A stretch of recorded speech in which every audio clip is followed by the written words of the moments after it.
अस्सलाम वालेकुम स्टूडेंट्स, उम्मीद करता हूँ आप खैरियत से होंगे। जी स्टूडेंट्स, आज हम इस वीडियो में एक्सरसाइज के जो चैप्टर 3 है हमारा, इसके मुख्तसर सवालात करेंगे।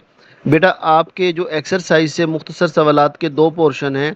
एक हमारा मुख्तसर सवालात, दूसरा तामीरी फ़िक्र पर मबनी सवालात।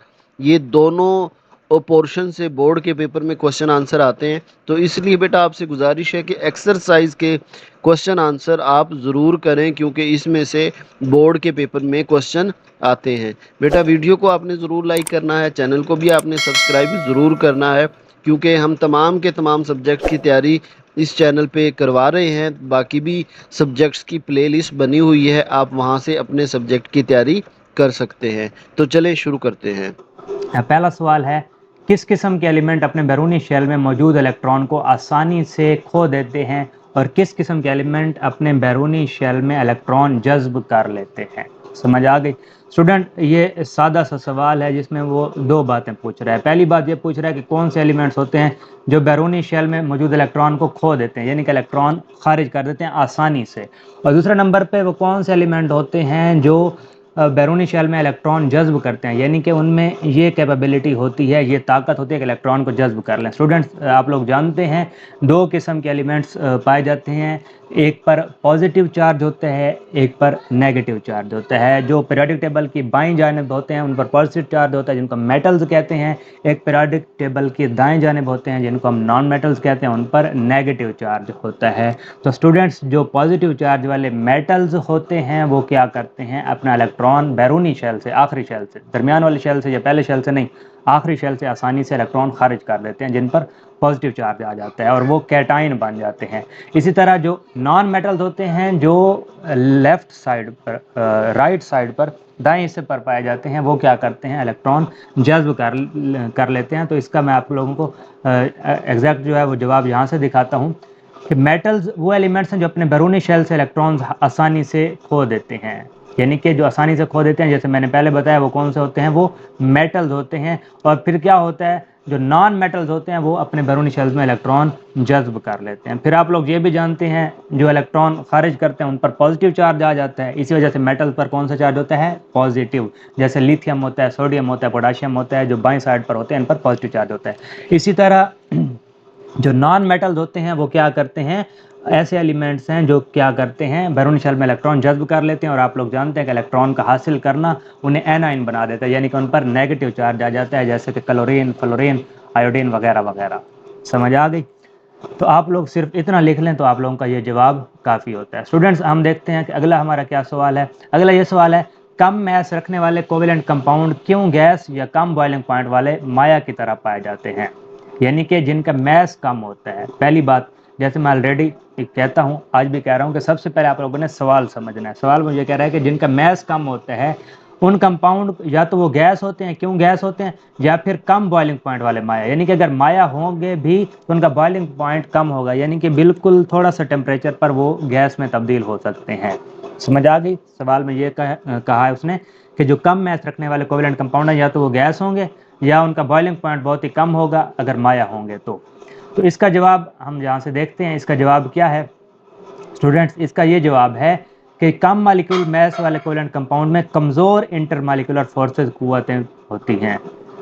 कमज़ोर इंटरमालिक्यूलर फोर्सेज या कमज़ोर इंटरमालिक्यूलर कुव्वतें। आप लोग जानते हैं दो मालिक्यूल, दो कंपाउंड आपस में एक कमज़ोर ताकत से जुड़ते हैं, उस कमज़ोर ताकत को हम कहते हैं इंटरमालिक्यूलर फोर्सेज, जिसकी दो टाइप्स होती हैं। आप लोगों ने पढ़ा है, डाइपोल डाइपोल फोर्सेज या फिर हाइड्रोजन बॉन्डिंग। ये अपने चैप्टर में पढ़ चुके हैं, ऐसे मजीद बताने की ज़रूरत नहीं है। तो जो कम मालिक्यूलर मैस वाले कंपाउंड होते हैं उनके दरमियान जो फोर्सेज होते हैं वो भी क्या होती हैं, कमज़ोर होती हैं, और इलेक्ट्रोनेगेटिविटी में फ़र्क ना होने के बराबर होता है। इलेक्ट्रोनेगेटिविटी स्टूडेंट्स क्या होता है, ये आप लोगों ने तारीफ पढ़ ली है चैप्टर में, लेकिन मैं दोबारा बता देता हूँ। इलेक्ट्रोनेगेटिविटी होती है इलेक्ट्रॉन को अपनी तरफ खींचने की ताकत। तो इनको इलेक्ट्रॉन में खींचने की ताकत दोनों में तकरीबन बराबर होती है, तो फ़र्क नहीं होता। फ़र्क ना होने का मतलब इनमें बराबर होती है। ये मालिक्यूल्स अमूमन गैस हालत में पाए जाते हैं, इसी वजह से। कौन से? कम मालिकुलर मैस वाले, यानी कि जिनका मालिकुलर मैस कम होता है। दोबारा से देखें, जिनका मालिकुलर मैस कम होता है उनकी फोर्सेस भी कम होती हैं और इलेक्ट्रोनेगेटिविटी भी उनमें फ़र्क नहीं होता, यानी कि इलेक्ट्रॉन खींचने की ताकत दोनों में बराबर बराबर होती है, थोड़ा बहुत फ़र्क होता है। ये मालिक्यूल्स अमूमन गैस हालत में पाए जाते हैं, जैसे H2 हाइड्रोजन है, ऑक्सीजन है या फिर नाइट्रोजन है। समझ आ गई। या फिर ये गैर क़याम पजीर माया की सूरत में पाए जाते हैं, यानी कि गैर क़याम पजीर वो होता है जो होते माया हैं लेकिन ज़्यादा देर तक माया हालत में नहीं रह सकते। समझ आ गई। दोबारा से समझ लें कि जो कम मैस रखते हैं उनके दरमियान फोर्सेज जो होती हैं, इंटरमाइक्रोनल फोर्सेज, वो कमज़ोर होती हैं। दूसरे नंबर पर उनमें इलेक्ट्रोनेगेटिविटी में फ़र्क नहीं होता। अच्छा, इलेक्ट्रोनेगेटिविटी में फ़र्क क्या होता है? एक में इलेक्ट्रोनेगेटिविटी कम है, एक में ज़्यादा है, तो वो उसमें दरमियान जो है बॉन्ड एक ताकतवर बनेगा। तो यहाँ पर फ़र्क भी नहीं होता। तो इस वजह से या तो ये गैस होंगे या अगर गैर क़याम पजीर माया, यानी कि माया होंगे भी तो ज़्यादा देर क़याम नहीं कर सकते, थोड़े से टेम्परेचर पर वो क्या बन जाएंगे? गैस बन जाएंगे। यानी कि उनके बॉइलिंग पॉइंट कम होते हैं, थोड़े से बॉइलिंग पॉइंट पर वो गैस बन जाएंगे। उम्मीद है ये सवाल आप लोगों ने समझ लिया होगा। स्टूडेंट्स, नेक्स्ट हम सवाल देखते हैं। ऐसे किसी एलिमेंट की मिसाल दें जो क्रिस्टलाइन ठोस की तरफ आ जाए और इसके एटम के दरमियान कोवेलेंट बॉन्ड है। सवाल समझें कि हमने एलिमेंट बताना है जो क्रिस्टलाइन ठोस, ठोस की आप लोगों ने दो हालतें पढ़ी हैं, या तो वो क्रिस्टलाइन ठोस हो सकता है या फिर वो एमॉर्फस ठोस हो सकता है। तो हम लोगों ने देखना है कि कौन सा एलिमेंट है जो क्रिस्टलाइन ठोस की हालत में पाया जाता है और दूसरा उसके एटम के दरमियान जो बॉन्ड होते हैं वो कोवेलेंट। तो यहाँ पर स्टूडेंट देखें, डायमंड और ग्रेफाइट ये दो ऐसे एलिमेंट हैं। ये दोनों हैं क्या? ये दोनों कार्बन की फॉर्म्स हैं। डायमंड भी कार्बन की एक शक्ल है, ग्रेफाइट भी कार्बन की एक शक्ल है। हमने एमसीक्यूज में पढ़ा था, अगर आप लोगों को याद हो। तो ये ऐसे होते हैं जो ठोस शक्ल में मौजूद है और इनके एटम के दरमियान जो बॉन्ड होते हैं वो क्या होते हैं? कोवेलेंट। यानी कि कार्बन कार्बन कोवेलेंट बॉन्ड के साथ आपस में जुड़े होते हैं, लेकिन इनकी जो शक्ल होती है ठोस हालत में होती है। और कौन से ठोस? क्रिस्टलाइन ठोस, एमॉर्फस ठोस नहीं होते। कौन से ठोस होते हैं? क्रिस्टलाइन। इसके बाद स्टूडेंट्स नेक्स्ट सवाल हम देखते हैं कौन सा है, वो है मेटल्स की कौन सी खसूसियत की वजह से उनको तारों और चादरों में तब्दील किया जा सकता है? मेटल्स की ऐसी खसूसियत बताएं जिससे वो तारों या चादरों में तब्दील हो सकते हैं। तो स्टूडेंट्स, आपने मेटल की दो खसूसियात पढ़ी थी, डक्टिलिटी और मेलेबिलिटी। समझ आ गई। डक्टिलिटी और मेलेबिलिटी क्या होता है? आप लोगों ने पढ़ा है कि डक्टिलिटी एक ऐसी चीज़ होती है जिनसे हम उसको, एक मेटल को, तारों में तब्दील कर सकते हैं। और मेलेबिलिटी एक ऐसी चीज़ होती है जिसमें हम एक एटम्स को किस में तब्दील कर सकते हैं? पतली शीटों में, उन्हें कूट कर शीटों में तब्दील कर सकते हैं। ये आपने चैप्टर में पढ़ी हुई हैं। तो यहाँ हम जवाब देख लेते हैं कि मेटल्स में एटम्स मजबूती से बंधे होते हैं, यानी कि उनमें जो एटम्स आपस में जुड़े हुए मजबूत होते हैं। जैसे धातें होती हैं, जैसे सोना होता है, लोहा होता है, वगैरह वगैरह। मेटल्स में एटम मजबूती से बंधे होते हैं और तहों की शक्ल में एक दूसरे के ऊपर तरतीब दिए जाते हैं। इस तरतीब की वजह से वो सख्त और भारी होते हैं, यानी कि उनमें तरतीब बहुत सख्त किस्म की होती है। जैसे कोई चीज़ तरतीब में पड़ी हुई, आप लोग ईंटों को, बुक्स को, किसी भी चीज़ को तरतीब में रख दें तो वो एक सख्त फॉर्म में पाए जाते हैं, सख्त हालत में मौजूद होते हैं। जब मेटल पर दबाव डाला जाता है तो ऊपरी तहों के एटम निचली तहों के ऊपर से फिसल जाते हैं, निस्बतन उनकी शक्लें तब्दील हो जाती हैं। मेटल को इसलिए आसानी से तारों और चादरों में तब्दील किया जा सकता है। यानी कि जब उन पर दबाव आता है तो वो तह क्या हो सकती है? एक दूसरे से फिसल जाती हैं, एक दूसरे से, यानी कि एक चीज़ पड़ी है उसके ऊपर दूसरी रख दें, उसके ऊपर एक और रख दें, यानी कि तह बना दें, तो ऊपर अगर जब हम फोर्स देंगे तो उनकी तह क्या हो जाएंगे? एक दूसरे से फिसल जाएंगी। तो जब तह फिसल जाती हैं तो इस वजह से वो शीटों में भी तब्दील हो सकते हैं। एक भारी मेटल जो पहले उसकी मोटाई ज़्यादा थी, उसको जब प्रेस करेंगे तो उसकी तह एक दूसरे से फिसलेंगी और वो शीट बन जाएंगे पतली, या उसको हम खींच कर तारों की शक्ल में भी ले जा सकते हैं। इसके बाद स्टूडेंट्स, हमारा जो अगला सवाल है वो है, क्या कोऑर्डिनेट कोवेलेंट बॉन्ड एक मजबूत बॉन्ड है? तो स्टूडेंट्स, इसका जवाब है जी हाँ, लेकिन इसमें थोड़ी सी तफसील भी है कि कोऑर्डिनेट कोवेलेंट बॉन्ड, पहले तो आप लोगों को पता होना चाहिए कि होता क्या है। कोऑर्डिनेट कोवेलेंट बॉन्ड ऐसा बॉन्ड होता है जिसमें एक एटम जो है इलेक्ट्रॉन का जोड़ा दूसरे एटम से शेयर करवाता है, यानी कि इलेक्ट्रॉन दोनों एटम से बराबर बराबर नहीं आते। दो इलेक्ट्रॉन के जो बॉन्ड होते हैं वो दोनों इलेक्ट्रॉन जो हैं दोनों एटमों से नहीं आते, बल्कि जो दो इलेक्ट्रॉन हैं वो एक ही एटम के होते हैं, लेकिन दूसरे एटम से भी वो शेयर हो रहे होते हैं। समझ आ गई। इसको कहते हैं कोऑर्डिनेट कोवेलेंट बॉन्ड। तो ये मजबूत होता है, बनता पहले एक ही एटम के वजह से है, यानी कि एक एटम के पास इलेक्ट्रॉन का जोड़ा है, दूसरे एटम के पास कोई इलेक्ट्रॉन नहीं है। लेकिन जब ये बन जाता है तो फिर ये क्या होता है? एक मजबूत बॉन्ड होता है। कोऑर्डिनेट कोवेलेंट बॉन्ड, ये देखें, कोवेलेंट बॉन्ड से कमज़ोर होता है, लेकिन हाइड्रोजन बॉन्डिंग या वैन वाल कुव्वतों से मजबूत होता है। दो बातें याद रखनी है कि कोऑर्डिनेट कोवेलेंट बॉन्ड जो है कोवेलेंट बॉन्ड से मजबूत होता है। कोवेलेंट बॉन्ड कौन सा होता है? जिसमें दो एटम के दरमियान बाहमी इश्तराक, यानी कि एक कार्बन है दोनों ने एक एक इलेक्ट्रॉन शेयर करवाया, या दोनों ने दो दो इलेक्ट्रॉन शेयर करवाए, ये है कोवेलेंट बॉन्ड।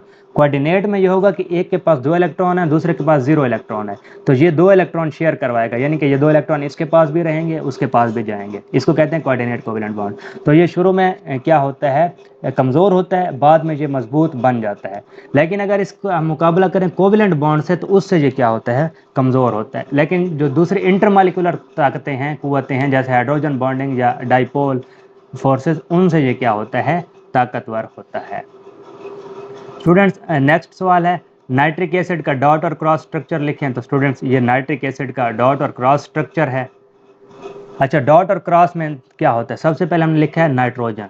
अब ये देखें नाइट्रोजन के कितने इलेक्ट्रॉन होते हैं, 5, तो हमने 5 को लिख दिया क्रॉस के साथ। अब ये फार्मूला होता है कि हमने एक साइड पे अगर क्रॉस लिखा है तो उसके आगे वालों को हम डॉट के साथ लिखेंगे। अगर हम नाइट्रोजन को डॉट के साथ लिखेंगे तो ऑक्सीजन वालों को आगे क्रॉस के साथ। तो ये देखें हमने नाइट्रोजन के 5 इलेक्ट्रॉन, ये देखें 2 नीचे, 2 ऊपर, और यहाँ पर ये एक, कितने हो गए, 5 इलेक्ट्रॉन। तो ये 5 इलेक्ट्रॉन को हमने क्या कर लिया, सॉरी यहाँ पर NH3 है, तो NH3 में N पर पॉजिटिव चार्ज होता है, यानी कि एक इलेक्ट्रॉन इसने यहाँ पर क्या किया हुआ है, एक इलेक्ट्रॉन इसने खारिज किया हुआ है। तो उस खारिज इलेक्ट्रॉन को हम क्या कहते हैं, उसकी जगह पर हमने पॉजिटिव चार्ज लिख दिया। ये मैं यहाँ पर अंडरलाइन कर रहा हूँ। ये चीज़ क्या थी, ये उसका पॉजिटिव चार्ज है, यानी कि इलेक्ट्रॉन उसने क्या कर दिया, रिमूव, और यहाँ पर वो एक कैटायन बना हुआ है। तो यहाँ पर देखें जो बात समझाने वाली है कि नाइट्रोजन के ऊपर हमने क्या लिख दिया है, क्रॉस लिख दिया, जितने भी इसके इलेक्ट्रॉन थे, ये 4 इलेक्ट्रॉन, 5 होते हैं, एक उसने खारिज कर दिया, तो उस पर हमने पॉजिटिव चार्ज लगा दिया। अब नाइट्रोजन ने यहाँ पर ऑक्सीजन के साथ बॉन्ड बनाया, तो क्रॉस के सामने हमने ऑक्सीजन पर क्या लगाए, 2 डॉट लगा दिए। समझ आ गई। यहाँ पर भी हमने ऑक्सीजन के साथ, यहाँ पर ये देखें क्रॉस था तो आगे ऑक्सीजन का एक डॉट लगा दिया। यहाँ पर भी देखें क्रॉस था तो ऑक्सीजन का आगे क्या लगा दिया, डॉट लगा दिया। समझ आ गई। अब ऑक्सीजन पे डॉट लगे हुए हैं, यहाँ हाइड्रोजन के साथ, अब ये देखें ऑक्सीजन पर अगर डॉट होता तो हम हाइड्रोजन पर क्रॉस लगाते, आपकी मर्जी है। आप अगर ऑक्सीजन पर डॉट लगाएं तो इधर क्रॉस लगा सकते हैं, लेकिन अगर हाइड्रोजन पर डॉट होगा तो फिर ऑक्सीजन पर क्या होगा, क्रॉस होगा। आसान सी जो सादा सी बात ये है कि आप डॉट के एक एलिमेंट पर डॉट लगाएंगे तो उससे अगले पर क्रॉस लगाएंगे, एक पर अगर क्रॉस लगा रहे हैं तो अगले पर क्या लगाएंगे, डॉट। इसी तरह नाइट्रोजन पर क्रॉस थे तो ऑक्सीजन पर हमने डॉट लगा दिए। अब ऑक्सीजन के आगे हाइड्रोजन पर डॉट था तो इस साइड पे ऑक्सीजन पर हमने क्या लगा दिया, क्रॉस। यानी कि जब बॉन्ड बनेगा तो एक साइड पे डॉट होगा, एक साइड पे क्या होगा, क्रॉस होगा। समझ आ गई। इधर आप ऑक्सीजन पे डॉट लगाना चाहें और हाइड्रोजन पे क्रॉस लगाना चाहें तो भी लगा सकते हैं। इनका मतलब क्या होता है, डॉट और क्रॉस का मतलब, इनका मतलब है इलेक्ट्रॉन की मौजूदगी। डॉट का मतलब भी यही है, क्रॉस का मतलब भी यही है। हम अलग-अलग इसलिए लिखते हैं ताकि पता चल जाए कि इन दोनों के दरमियान बॉन्ड बन रहा है। स्टूडेंट्स ये थे हमारे मुख्तसर सवालात। नेक्स्ट हैं तामीरी फ़िक्र पर मबनी सवालात। ये 3 सवालात हैं मुख्तसर से, 3 हैं या 4-5 जितने भी हैं, ये हम देख लेते हैं। पहला सवाल है स्टूडेंट्स, HF एक माया है और HCl एक गैस है, ऐसा क्यों है। HF हाइड्रोजन का बॉन्ड किससे बन रहा है, फ्लोरीन के साथ, यहाँ बन रहा है क्लोरीन। फ्लोरीन और क्लोरीन एक ही ग्रुप में आते हैं, लेकिन HF एक माया है, यानी कि आम हालत पर, आम टेम्परेचर पर ये माया हालत में पाया जाता है, जबकि HCl एक गैस हालत में पाया जाता है। तो स्टूडेंट इसका जवाब हमने देना है कि ऐसा क्यों होता है। तो आप लोग यहाँ से देखें कि हाइड्रोजन फ्लोराइड यानी कि HF एक माया है क्योंकि इसके मालिक्यूल के दरमियान मजबूत हाइड्रोजन बॉन्डिंग पाई जाती है। यानी कि हाइड्रोजन और फ्लोरीन के दरमियान कौन से बॉन्डिंग है, हाइड्रोजन बॉन्डिंग। इनके दरमियान जो इंटरमालिकुलर फोर्सेज है, हाइड्रोजन और फ्लोरीन के मालिक्यूल्स के दरमियान जो फोर्सेज है वो कौन सी है, हाइड्रोजन बॉन्डिंग। और आप लोग जानते हैं हाइड्रोजन बॉन्डिंग क्या होती है, मजबूत फोर्स। हाइड्रोजन बॉन्डिंग किसके दरमियान होती है, अगर आपने तारीफ आपको याद हो कि एक साइड पे हाइड्रोजन का होना और दूसरी साइड पे ज़्यादा इलेक्ट्रोनेगेटिविटी वाले एटम का होना ज़रूरी है। ज़्यादा इलेक्ट्रोनेगेटिविटी से क्या मुराद, इलेक्ट्रोनेगेटिविटी कहते हैं इलेक्ट्रॉन को खींचने की ताकत, यानी कि ज़्यादा इलेक्ट्रोनेगेटिविटी होगी तो उसको इलेक्ट्रॉन खींचने की ताकत ज़्यादा होगी। अब हाइड्रोजन के पास एक इलेक्ट्रॉन होगा, फ्लोरीन की इलेक्ट्रोनेगेटिविटी ज़्यादा होगी, यानी कि इलेक्ट्रॉन खींचेगा ज़्यादा, तो इनके दरमियान क्या बन जाएगी, हाइड्रोजन बॉन्डिंग। और आप लोग जानते हैं हाइड्रोजन बॉन्डिंग क्या होती है, बहुत ही एक मजबूत फोर्सेज होती है जिसे तोड़ने के लिए ज़्यादा एनर्जी दरकार होती है। जब ये ज़्यादा मजबूत फोर्सेज है, इसी वजह से यहाँ पर क्या होता है, इस वजह से ये आम हालत में, आम दर्जा हरारत पर माया हालत में पाया जाता है, यानी कि ये ज़्यादा, इसमें हम कह सकते हैं कि बॉन्डिंग होती है, ज़्यादा मजबूती होती है। जबकि जो हाइड्रोजन क्लोराइड है HCl, ये गैस है क्योंकि इसके मॉलिक्यूल के दरमियान जो होती हैं वैन डर वाल्स फोर्सेज कमज़ोर होती हैं, इनके दरमियान हाइड्रोजन बॉन्डिंग नहीं होती। क्यों नहीं होती? हाइड्रोजन तो मौजूद है, हाइड्रोजन बॉन्डिंग हो सकती है, लेकिन दूसरी साइड पे ज़्यादा इलेक्ट्रोनेगेटिविटी वाला एटम नहीं है, ज़्यादा इलेक्ट्रोनेगेटिविटी वाला एलिमेंट नहीं है।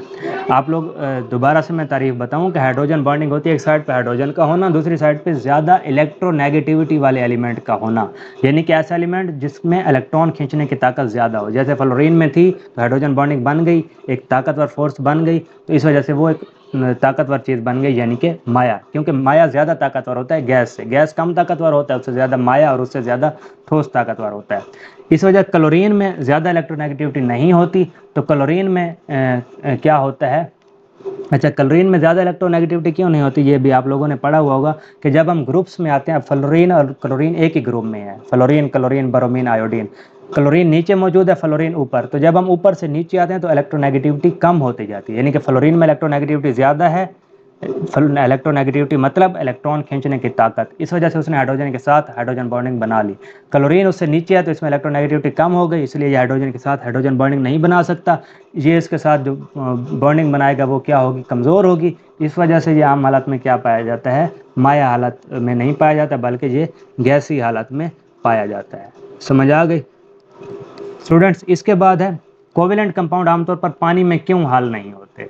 तो आप लोगों को पता होना चाहिए कि कोवेलेंट कंपाउंड आमतौर पर नॉन पोलर होते हैं, यानी कि इसमें एक जैसे एलिमेंट के दरमियान बॉन्ड होता है, एटम के दरमियान बॉन्ड होता है। जबकि पानी क्या है, एक पोलर चीज़ है, और पानी में जो है हाइड्रोजन और ऑक्सीजन दो मुख्तलिफ एटम्स के दरमियान क्या होता है, बॉन्डिंग होती है। तो यहाँ पर वही बात है कि कोवेलेंट कंपाउंड्स नॉन पोलर होने की वजह से पानी में हल नहीं होते। ये है नॉन पोलर, यानी कि इनके दरमियान जो ज़्यादातर बॉन्ड बनते हैं एक जैसे एटम के दरमियान, यानी कि क्लोरीन क्लोरीन के दरमियान ऑक्सीजन ऑक्सीजन के दरमियान कार्बन कार्बन के दरमियान बॉन्ड बन रहा है। जबकि पानी पोलर है क्योंकि इसमें दो मुख्तलिफ एटम के दरमियान, यानी कि हाइड्रोजन और ऑक्सीजन के दरमियान बॉन्ड बन रहा है। तो इनके पोलर साइड्स नहीं होते, किसके नहीं होते, कोवेलेंट कंपाउंड के।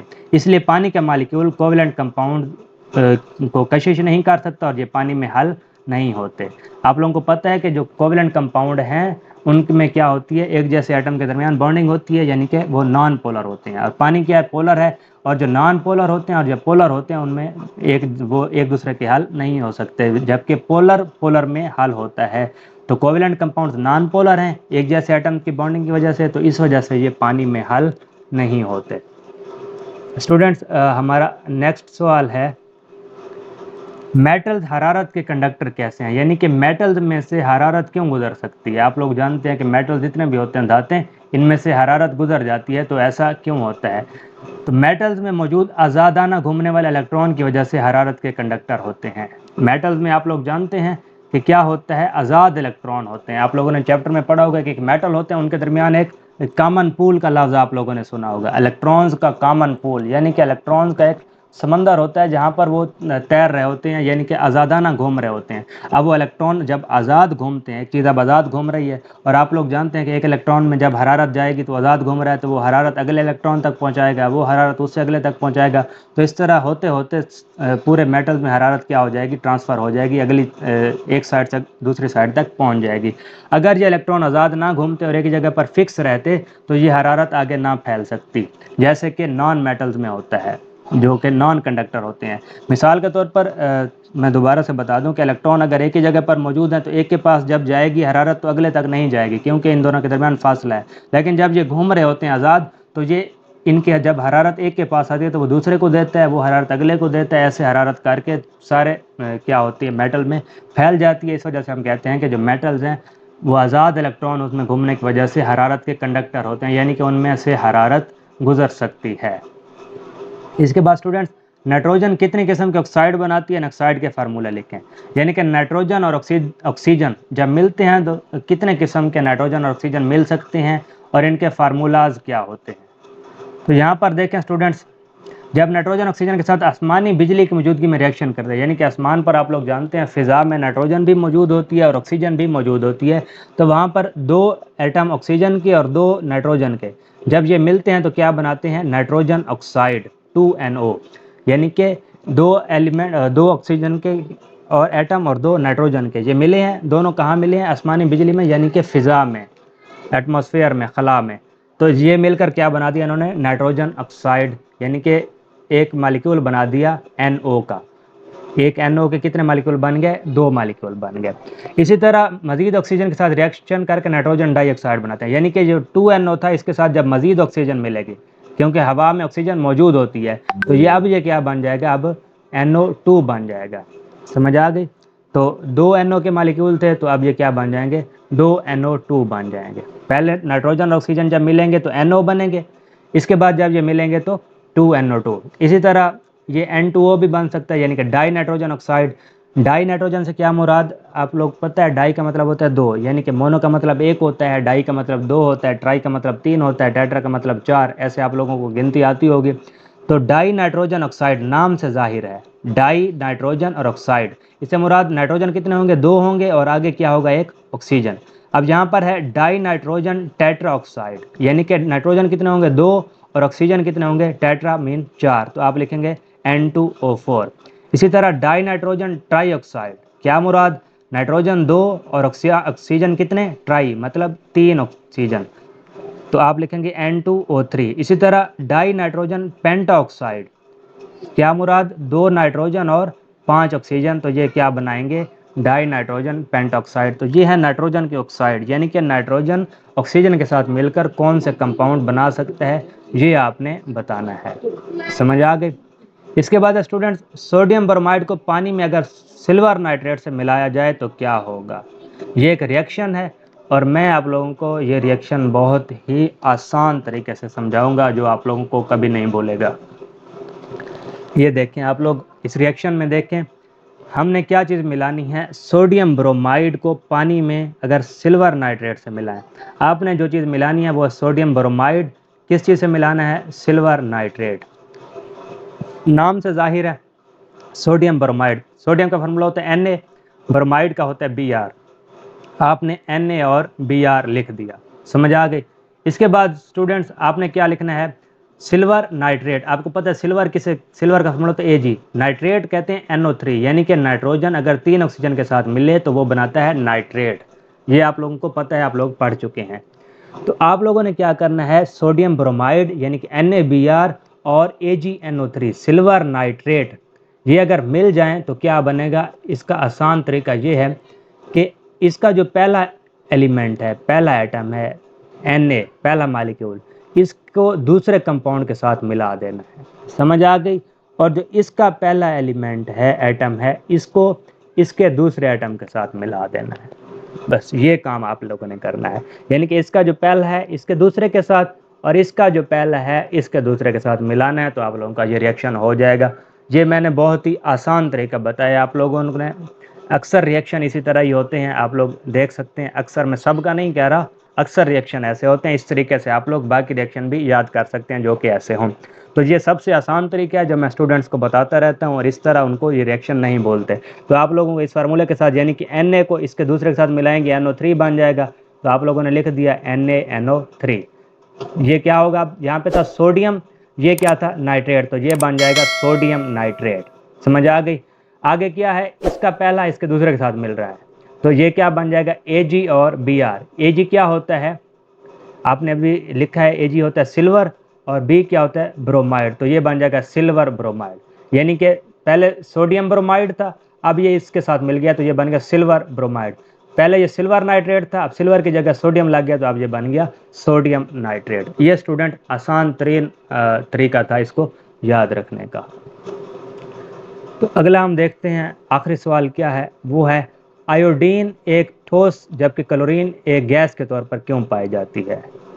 आप स्टूडेंट्स देखें, आयोडीन और क्लोरीन ये एक ही ग्रुप में पाए जाते हैं, फ्लोरीन, क्लोरीन, ब्रोमीन, आयोडीन।